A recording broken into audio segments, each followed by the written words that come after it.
एक 17 साल की लड़की 45 साल के 3 बच्चों के पिता से करने लग जाती है प्यार, और प्यार के बाद ऐसा होता है कि उस लड़की की हो जाती है मौत। दोस्तों, ऐसा क्या हुआ जो उस लड़की की मौत हो जाती है? पूरी जानकारी के लिए वीडियो के साथ अंत तक जरूर बने रहिएगा।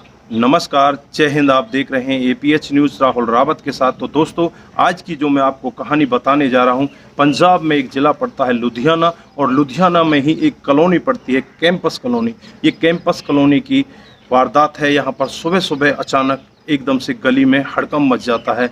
उधर देखते हैं तो लोग बाग, एक लड़की जो कि चौथी मंजिल से गिरकर उसकी जान चली जाती है। आनन फानन में ही पुलिस को फ़ोन किया जाता है। पुलिस मौके पर पहुंच जाती है। सबको अपने कब्जे में लेकर उसे पोस्टमार्टम के लिए भेज दिया जाता है। जैसे ही पोस्टमार्टम के लिए भेजा जाता है, इधर पुलिस जांच पड़ताल में लग जाती है। जो उसके नज़दीक होते हैं, अड़ोसी पड़ोसी होते हैं, सबसे पूछताछ की जाती है, लेकिन जल्दी से कहीं भी खुलासा नहीं होता। उस लड़की के बारे में भी जानकारी निकाली जाती है। तो लड़की का नाम दिव्या होता है और उसकी उम्र होती है 17 साल।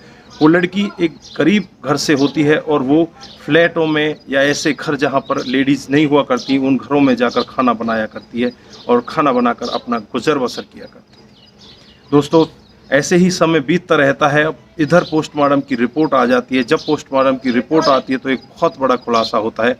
वो लड़की 4 महीने की प्रेग्नेंट होती है। अब तो पुलिस के पास बहुत बड़े कई सवाल हो जाते हैं। पहले तो उस लड़की को मारने वाला कौन है, और दूसरा कि उस लड़की को गर्भवती करने वाला कौन है। वहीं पर 2-3 लड़के और होते हैं जिनके पास वो लड़की खाना बनाने जाया करती थी। उन लड़कों को गिरफ्तार कर लिया जाता है और उनसे पूछताछ की जाती है। उनमें से 2 लड़कों को गिरफ्तार करके उनका डीएनए सैंपल भी लिया जाता है। इधर उस बच्चे का डीएनए सैंपल लेकर उसे लेबोरेटरी के लिए भेज दिया जाता है। पुलिस के लिए अभी भी बहुत बड़े सवाल होते हैं। उन 2 लड़कों को तो लगातार जेल के अंदर बंद करके उनके साथ गहराई के साथ पूछताछ की जाती है, लेकिन वो यही कहते हैं कि साहब, हम बेकसूर हैं, हमारा कोई कसूर नहीं है, ना ही हमने इस लड़की के साथ में ऐसा कोई काम किया है। पुलिस लगातार अपनी जांच पड़ताल में लगी रहती है। इधर एक और नया खुलासा यहाँ पर इस केस में देखने को मिलता है। कुछ लोग कहते हैं कि ये लड़की जो होती है, एक कई बार इस गौरव के साथ भी हम लोगों ने देखी है। तो उस गौरव को अरेस्ट कर लिया जाता है, जिसकी उम्र होती है 45 साल, और जो 3 बच्चों के पिता होते हैं। गौरव से पूछताछ की जाती है तो गौरव कुछ नहीं बताता। उसे जल्दी से कुछ बताने के मूड में भी नहीं होता, लेकिन जो पुलिस का रवैया होता है, जिस तरह से पुलिस पूछा करती है, थोड़ी देर में ही गौरव टूट जाता है और एक बहुत बड़ा खुलासा गौरव करने लगता है।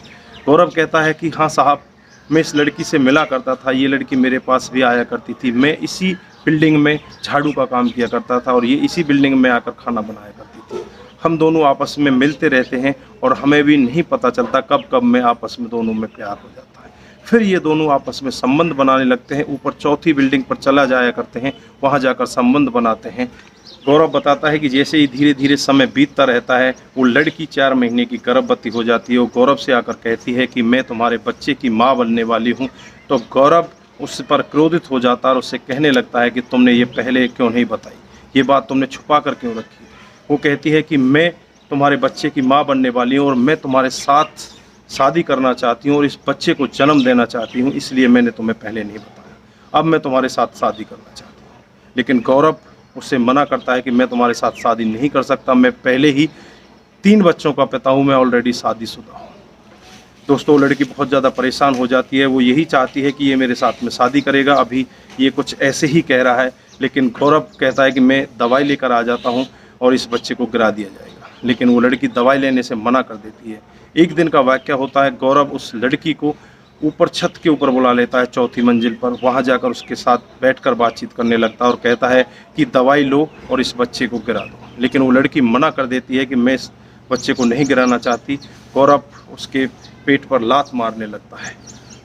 लड़की रोती रहती है, चीखती रहती है, फिर भी उस लड़की को विश्वास नहीं होता। वो लड़की फिर भी यही सोच रही होती है कि ये अभी ऐसे ही कर रहा है, लेकिन बाद में मान जाएगा। हम इस बच्चे को नहीं गिराएंगे, हम इस बच्चे को जन्म देंगे। लेकिन गौरव इतना परेशान हो जाता है, उसके लगातार उसके पेट पर वार करने लगता है और उसे वहीं से धक्का मार देता है। जैसे ही वो लड़की नीचे गिरती है, ऊपर चौथी मंजिल से नीचे आकर उसके प्राण पखेरु उड़ जाते हैं और वहीं पर तड़प तड़प कर वो मर जाती है। दोस्तों, पुलिस वाले ये सब सुन रहे होते हैं। पुलिस वाले सुनकर ये दंग रह जाते हैं और कहने लगते हैं कि तुम तो बहुत बड़े क्रिमिनल हो, तुमने तो बहुत बड़ा क्राइम किया है। तुमने एक नहीं दो जीवों की हत्या की है। जो उसके पेट में पल रहा बच्चा उसको भी मार डाला और इस लड़की को भी मार डाला। इधर जो लड़के दो पुलिस ने पहले ही गिरफ्तार कर रखे थे उनको भी छोड़ दिया जाता है, डीएनए की रिपोर्ट भी आ जाती है और उसमें भी उन दोनों का खुलासा नहीं होता। वो दोनों लड़के अपने घर वापस चले जाते हैं और जो उसका असली मुजरिम होता है गौरव, उसको गिरफ्तार कर लिया जाता है और उसे जेल भेज दिया जाता है। तो दोस्तों यहाँ पर आप लोगों ने देखा किस तरह से एक अधेड़ उम्र के व्यक्ति के साथ एक 17 साल की लड़की प्यार प्रसंग में पड़ जाती है और वो प्यार प्रसंग में पड़ते पड़ते 4 महीने की गर्भवती भी हो जाती है और वो व्यक्ति उसके गर्भपात कराना चाहता है, उसके साथ शादी नहीं करना चाहता, बस वो तो उसके साथ मज़े लूटना चाहता है।